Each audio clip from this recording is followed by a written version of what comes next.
Hello, I'm going to take you on a quick tour of the Harriet Island Pavilion on this gorgeous fall day. So I'm going to start you with the point of access for the Harriet Island Pavilion. You'll come down this hill into Harriet Island, and then on the west side of the park we have a parking lot that has a little over 200 spots. We do share this with the general park public, as well as the paddleford river boats that are also on site. We have other options for parking, which consists of street parking just across this levee on the other side. And then on the other side of the island on the east side, there's another parking lot with over 200 spots. So plenty of free parking on site. We'll also have overnight parking passes available at the bar inside if any guests need to leave their car overnight so they can safely get home. And then I'm going to lead you up this sidewalk here. This sidewalk's a great option because you can drive your vehicle up and park just in front of these barricades here for quick loading and unloading. Also a great option for a food truck for dinner service. They can park all the way up here, and then your guests have access to them from the patios here. And this patio is the south side, which is the park side of the pavilion. This is a great patio for if you wanted to bring in some lawn games, bean bags, or if you have a lot of kids at your event that maybe want to utilize that playground over there. Our tables can definitely come out in this space. And then we do have outdoor chair rentals for any outdoor patio seating that you might like, and that's $3 per chair. We're gonna head inside here quick.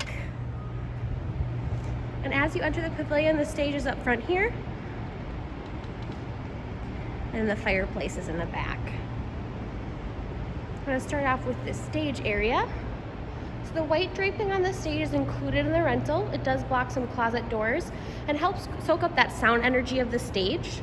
You're welcome to dress it up a bit as long as you're not going to do any damage to the draping. Past clients have done some lighting. And then the bathrooms are the wooden doors on each side of the pavilion, or each side of the stage. Those will be accessible after noon on your day of rental. And you can decorate in there. And there's about 8 to 9 stalls in the women's restroom, so plenty of space in there. And then I'm going to take you out to the north patio, which is opposite the south. And the north patio has the river and the cityscape view. Most commonly, outdoor wedding ceremonies are located on this patio. There's a few different ways that you can angle your ceremony out here. The most common is into this corner, so you get that cityscape and the river. You can also use those barricades as kind of a natural center point. There are outlets on each side of those barricades, or those barriers, I should say. Some people will string lights in our hedges and then hook up to that outlet on each side, or it's a great spot for your DJ to hook up for any ceremony music. We also have high tops included in your rental, so this is definitely a place that people like to have a cocktail hour. So after the ceremony, they'll go inside, grab a drink, and then head back out here to mingle with a great view. Okay, and then we're gonna head back inside. And in the back of the pavilion here is our bar. We do include this bar on site with the black skirting. Most beverage services will just use our bar because it's one less thing they have to bring. We allow any beverage service to serve at the pavilion as long as they have standard insurance and licensing. You can always email or call our event coordinator if you want to ask some questions about a specific vendor you have in mind. Otherwise, feel free to reach out to them if you need a starting off point with some people that maybe have been used in the past frequently.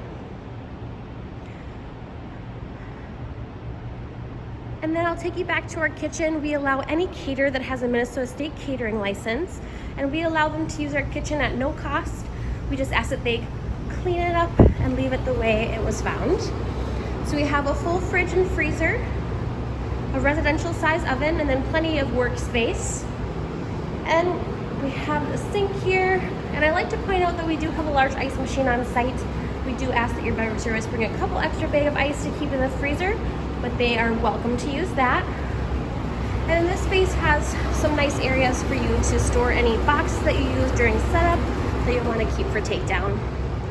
Across the way is our event office on site. You'll always have a Harriet Island event staff on site during your rental.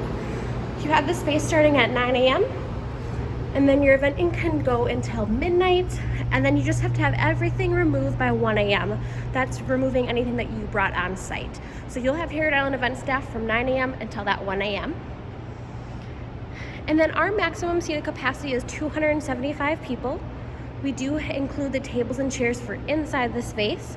We have rounds that seat 8 people, a couple that seat 10, and then we have rectangle banquets for your head table, gifts, and any kind of display tables that you'll need. I always like to point out that the benches on the sides of the building are in the ground and can't be moved, but our rectangle banquets fit over them or in between. So we can still use that side space for gift table display items and then save this main space for your guest seating. And the most common and kind of works the best with event flow in this space is to have the dance floor right in front of the stage. We don't put anything down for it. If you are close to that 275 attendance, we will need to take a couple tables down after dinner to create room for that dance floor.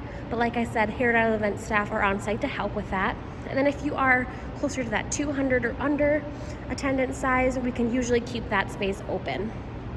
The head table or a DJ is commonly on the stage, but we are willing to work with you on your customizable layout.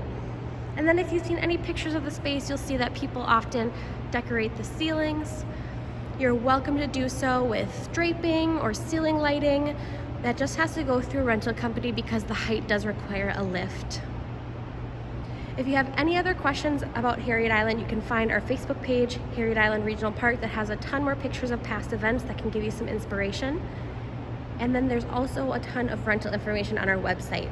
The additional information packet has the information on page 4 of all the tables and chairs we include, their sizes, how many, suggested linen sizes, and then the permit application itself on our website has a ton more rental information. Please reach out to us if you have any other questions after seeing this video or the information on our website, and we hope we can host your next event.